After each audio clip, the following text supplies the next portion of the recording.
আলহামদুলিল্লাহ। আজকের তারাবিতে 22 নম্বর পারা তেলাওয়াত করা হবে। 22 নম্বর পারার শুরুতে সূরা আহজাব 21 পারা শেষের দিকে শুরু হয়েছে। ইয়া আইয়ুহান নাবিয়্যু ইত্তাকিল্লাহা ওয়া লা তুতি'ল কাফিরিনা ওয়াল মুনাফিকিন ইন্নাল্লাহা কানা আলীমান হাকীমা। এই সূরার মধ্যে প্রথমে একটা যুদ্ধের কথা বর্ণনা করা হয়েছে। আহজাব, এটাকে খন্দকের যুদ্ধ বলা হয়। হিজরতের ৫ম বৎসরে এই যুদ্ধ হয়েছিল। মক্কার সমস্ত কাফেররা একত্রিত হয়ে মদিনার উপরে হামলা করেছিল। যেহেতু মুসলমানদের সংখ্যা ছিল কম, মাত্র ৩,০০০, আর কাফেরদের সংখ্যা ছিল ২০ থেকে ২২,০০০। এই জন্য রসুল আকরাম সাল্লাল্লাহু আলাইহি ওয়াসাল্লাম সালমানে ফার্সি রাদিয়াল্লাহু তাআলা আনহু, যিনি ইরানের অধিবাসী ছিলেন, তার পরামর্শে পরিখা খনন করেছিলেন। মদিনার ৩ দিকে পাহাড় ছিল, আর একদিকে সমতল, যেখান থেকে মদিনায় প্রবেশ করতে হতো। ৩ দিকে পাহাড়, ওখান থেকে তো আর মদিনায় প্রবেশ করা সম্ভব না। যেদিকে সমতল, ওখান থেকে প্রবেশ করার সম্ভাবনা ছিল কাফেরদের। তো পরিখা খনন করলেন এতটুকু চওড়া যে একটা ঘোড়সওয়ার ঘোড়া নিয়ে লাফ মেরে পার হতে না পারে, এতটুকু গভীর যে কেউ নিচে পড়ে গেলে যেন সহজে উঠতে না পারে। কাফেররা মক্কা থেকে রওনা হয়েছিল। তারা মনে করেছিল আমরা সংখ্যা ২০,০০০, মুসলমান অল্প, আমরা যাব আর মদিনায় ঢুকে পড়বো, মদিনা দখল করে নেব। কিন্তু তারা যখন মদিনায় আসলো, এসে দেখে এই পরিখা খনন করা, যেটা আগে কখনো দেখে নাই। তো তারা ঢুকতে পারলো না, পরীক্ষার ওপরেই থাকলো, এবং কেমন যেন তারা মদিনা অবরোধ করে রাখলো, যেন কেউ বেরোতে না পারে, ভিতরে কেউ ঢুকতে না পারে। 15 দিন পর্যন্ত তারা অবরোধ করে রাখলো। টুকটাক লড়াই হতে লাগলো। 15 দিন পরে আল্লাহ রাব্বুল আলামিন গায়েবী মদদ দ্বারা সাহায্য করলেন। ভীষণ ঝড় উঠলো, টর্নেডো উঠলো, যেদের তাঁবু রশিগুলি ছিঁড়ে গেল, ঘোড়া আর উটের রশিগুলি ছিঁড়ে এইগুলো পালাতে লাগলো। তারা যে ডেগের মধ্যে রান্না করত, ঝড়ের তাণ্ডবে ডেকগুলো উল্টে গেল। এইভাবে একটা নিজেদের মধ্যে বিশৃঙ্খলা ভাব সৃষ্টি হলো, এবং তারা তাদের অবরোধ তুলে এই মদিনা থেকে আবার মক্কা দিকে রওনা হয়ে গেল। এইভাবে আল্লাহ রাব্বুল আলামিন কাফেরদেরকে পরাজিত করলেন। তাই ঘটনা এখানে বর্ণনা করা হয়েছে। আহজাব মানে হলো বিভিন্ন দল। যেহেতু কাফেররা বিভিন্ন গোত্র থেকে বিভিন্ন দলে বিভক্ত হয়ে মদিনায় আক্রমণ করেছিল, এই জন্য নাম হলো সূরা আহজাব। মুনাফিক যারা ছিল তারা যুদ্ধে অংশগ্রহণ করে নাই, বিভিন্ন ওজোর আপত্তি তারা দেখাচ্ছিল। সে মুনাফিকদের মুখোশ উন্মোচন করা হয়েছে। রাসূল আকরাম সাল্লাল্লাহু আলাইহি ওয়াসাল্লাম সর্বশেষ নবী, তারপরে আর কোনো নবী আসবেন না। এটা কোরআনে পাকের প্রায় 100টা আয়াতের মধ্যে বর্ণনা করা হয়েছে। তিনি খাতামুন নবিয়্যিন। 22 পারার সূরা আহজাবের মধ্যে বিশেষভাবে একটা আয়াতের মাধ্যমে আল্লাহ রাব্বুল আলামিন স্পষ্ট করে দিয়েছেন, মা কানা মুহাম্মাদুন আবা আহাদিন মির রিজালিকুম ওয়ালাকিন রাসূলুল্লাহি ওয়া খাতামান নবিয়্যিন। মুহাম্মদ সাল্লাল্লাহু আলাইহি সাল্লাম তিনি আল্লাহর রাসূল এবং শেষ নবী। এই আয়াতের মধ্যে স্পষ্ট করে দেওয়া হয়েছে। 1,24,000 পয়গম্বর আল্লাহ রাব্বুল আলামিন পাঠিয়েছেন। এর আগে যত নবী ছিলেন তাদের নবুয়ত অল্প সময়ের জন্য ছিল, নির্দিষ্ট এলাকার জন্য ছিল। সারা দুনিয়ার জন্য কাউকে নবী করে পাঠানো হয় নাই। শুধুমাত্র আখেরি নবী সাল্লাল্লাহু আলাইহি সাল্লামকে সারা দুনিয়ার জন্য, এবং শুধু মানুষ না, জিনদের জন্য নবী করে পাঠানো হয়েছিল। তারপরে আর কোনো নবী আসবেন না। কিয়ামত পর্যন্ত আমাদের নবীর নবুয়ত চলবে। কোরআন শেষ কিতাব, এরপরে অন্য কোনো কিতাব নাজিল হবে না। কিন্তু কিয়ামত পর্যন্ত অনেক লোক মিথ্যা নবুয়তের দাবি করবে, এদের সম্পর্কে রসুল আকরাম সাল্লাল্লাহু আলাইহি সাল্লাম সতর্ক করেছেন, সায়াকুনু মিন বাদি, সায়াকুনু মিন উম্মতি সালাসুনা কাযযাবুন ইয়াজউমুনা আন্নাহুম নাবিয়্যুন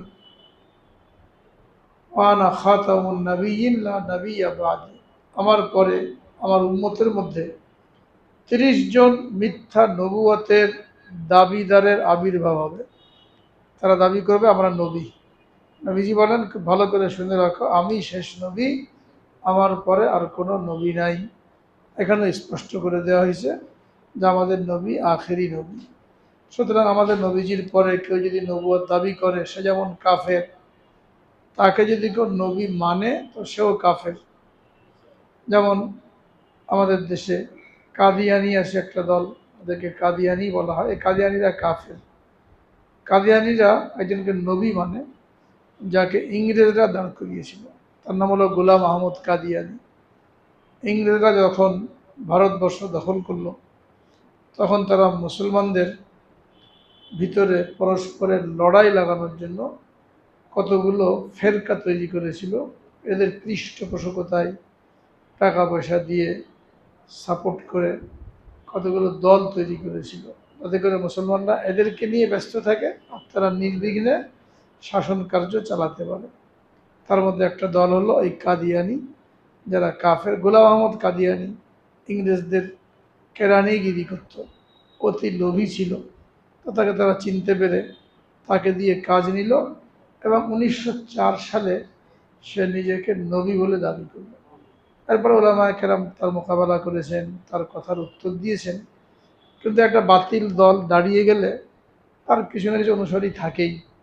এখনও দুনিয়াতে এদের অনুসারী আছে, টাকা পয়সা আছে, এরা টাকা পয়সা খরচ করে। যত বাতিল আছে, এই বাতিলের একটা আলামত হলো তারা টাকা পয়সা দিয়ে মানুষ কেনে। হক কখনো টাকা পয়সা দিয়ে মানুষ কেনে না, তারা উদ্বুদ্ধ করে মানুষকে, নিজের পয়সা খরচ করে। কিন্তু যারা বাতিল, বাতিল যেহেতু জানে আমরা বাতিল, আমাদের টিকে থাকতে হলে পয়সা খরচ করতে হবে, তো যত বাতিল আছে এরা টাকা পয়সা দিয়ে মানুষ কেনে, হুমকি ধমকি দিয়ে কাজ করে। সমস্ত বাতিলের একই চরিত্র। কাদের টাকা আছে তারা টাকা পয়সা দিয়ে মানুষকে ধর্মান্তরিত করে, চাকরির লোভ দেখায়, পড়াশোনা ফ্রি করাবে, বিদেশে পাঠাবে, এই সমস্ত লোভ দেখিয়ে এই প্রাণ কোম্পানি, RFL কোম্পানি, এরা হলো সেই কাদিয়ানিদের পরিচালিত। এরা এদের বড় একটা অংশ, লভ্যাংশের এই মানুষকে কাদিয়ানি বানানোর পিছনে খরচ করে।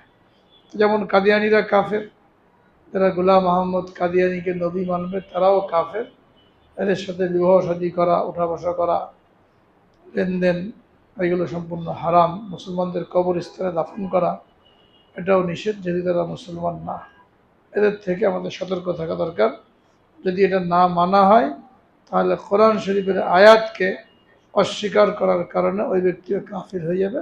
এখানে বলা হয়েছে ওয়ালাকিন রাসূলুল্লাহ ওয়া খাতামান নাবিয়্যিন, তিনি শেষ নবী, এরপরে আর কোনো নবী নেই। তো কোরআন শরীফের 100টা আয়াত এবং হাদিসের মধ্যে 200 হাদিস, এর দ্বারা খাতমে নবুয়ত প্রমাণিত যে আমাদের নবী আখেরি নবী, তারপরে আর কোনো নবী নেই।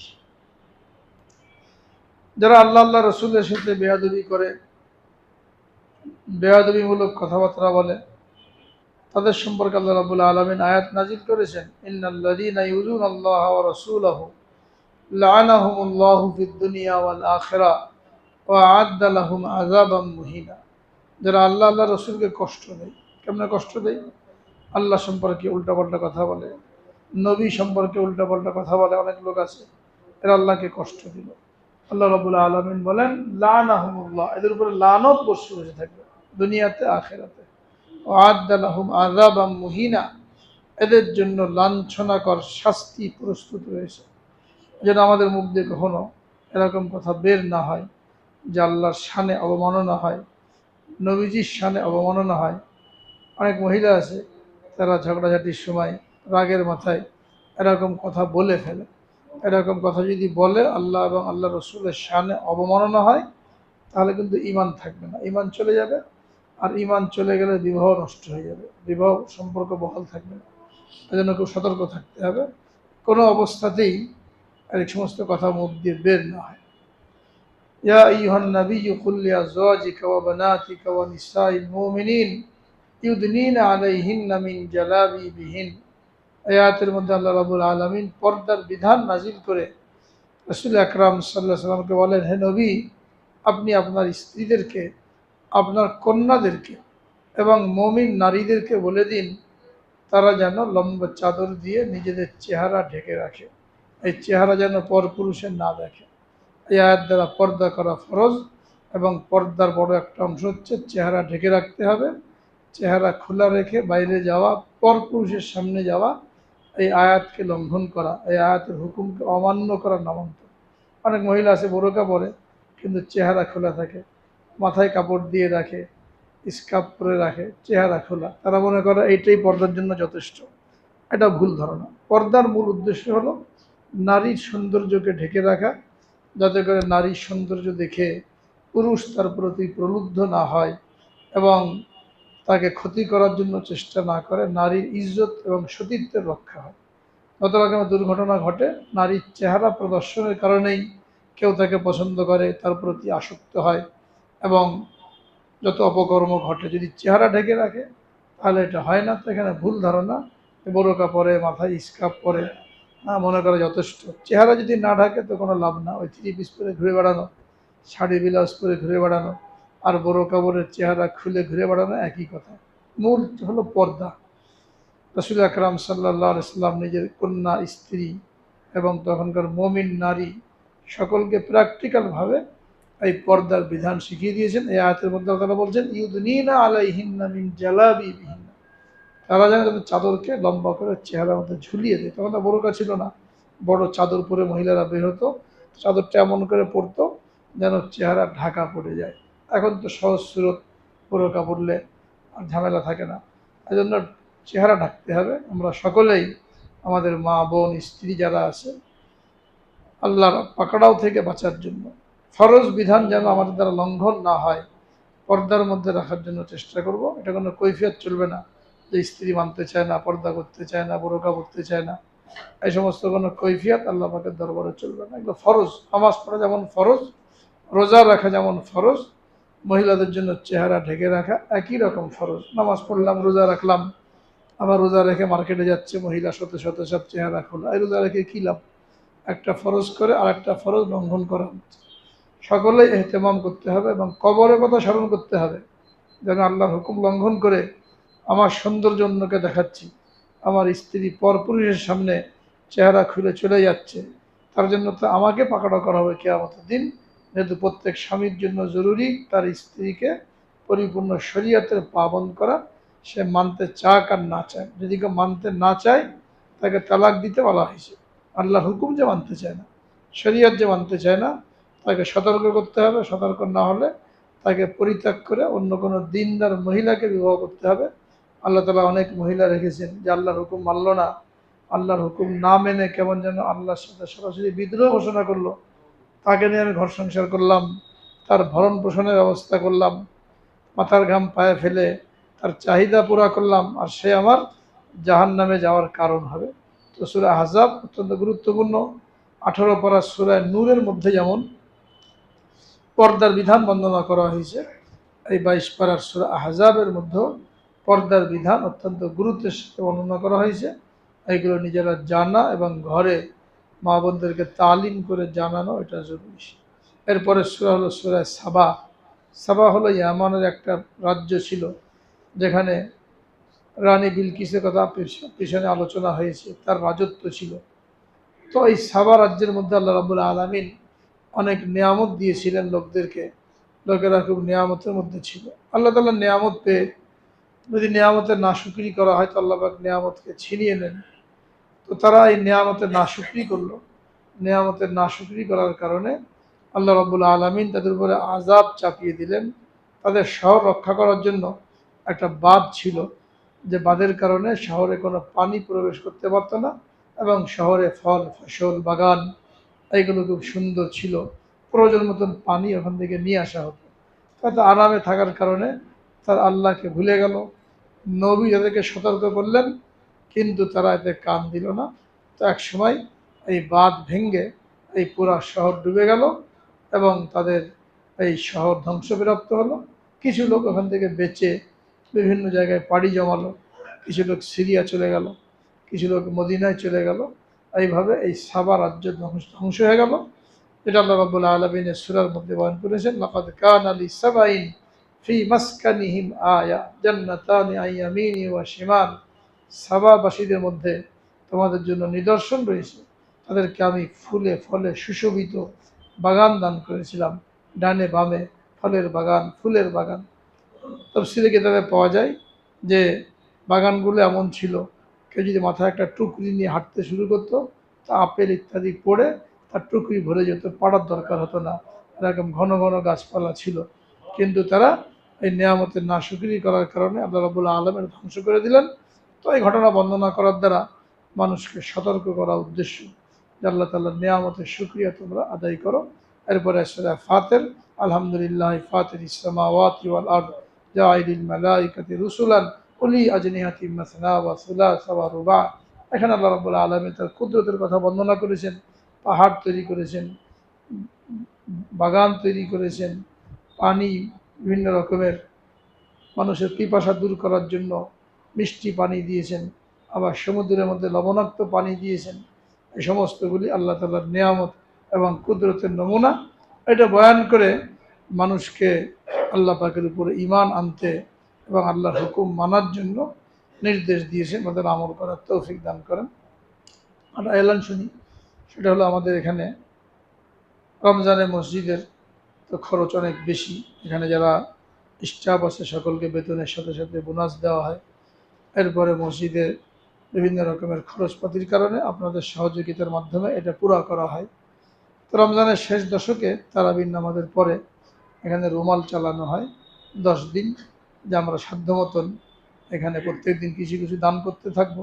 তাতে করে রমজানের শেষ দশকে দানের ফজিলত অনেক বেশি। আমরা ফজিলত লাভ করলাম, মসজিদের হাজত পুরা করার জন্য চেষ্টা করলাম। এই জন্য আজকে থেকে তারাবির পরে দোয়ার আগে সংক্ষিপ্তভাবে সকলের সামনে রুমাল যাবে। আমরা সকলে মুক্ত হস্তে এই 1 সপ্তাহ 10 দিন দান করার জন্য চেষ্টা করব। এটা মসজিদে ফান্ডে জমা হবে এবং এখান থেকেই কাজে খরচ করা হবে। আমাদের এখানে হাফেজ সাহেবদের জন্য কোনো হাদিয়া নেওয়া হয় না, কোনো হাদিয়া তোলা হয় না। অনেক মসজিদে খাতার মধ্যে লিস্ট করা হয় কে কত দেবে। এইভাবে টাকা তুললে তারাবি সহি হয় না। হাফেজ সাহেবরা নিঃস্বার্থভাবে তারাবি পড়াবেন, তাদের যাতায়াত খোরাকি এটা মসজিদের কমিটি ব্যবস্থা করবে। এটা হলো সহি তরিকা। তো এগুলো এখানে জমা করে এইভাবে খরচ করা হয়। ব্যক্তিগতভাবে কোনো এরকম চান্দা তোলা হয় না, এবং কেউ দিলে ওই নিয়েতে দেবো না যে হাফেজ সাহেবদেরকে দিচ্ছি। এটা মসজিদ ফান্ডে জমা হবে। আর হাফেজ সাহেবদের জন্য এটা মহব্বতের আলামত। যদি কেউ হাদিয়া দিতে চায় ওটা ব্যক্তিগত ব্যাপার, তিনি জানবেন, আর যাকে দেওয়া হবে তিনি জানবেন। তৃতীয় কেউ জানবে না, এটাকে হাদিয়া বলা হয়। তৃতীয় কোনো ব্যক্তি জানলে এটা হাদিয়া থাকে না, এটা চান্দা হয়ে যায়।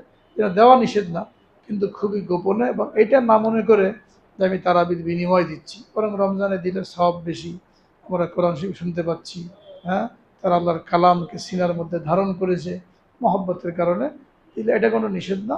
কিন্তু খাতা কলম নিয়ে চান্দা করে তারাবির বিনিময় তোলা নিষেধ, এটা এখানে করা হয় না। এই জন্য সকলে আমরা আজকে থেকেই সাধ্য মতন দান করার জন্য চেষ্টা করবো। আল্লাহ পাক তৌফিক দান করেন।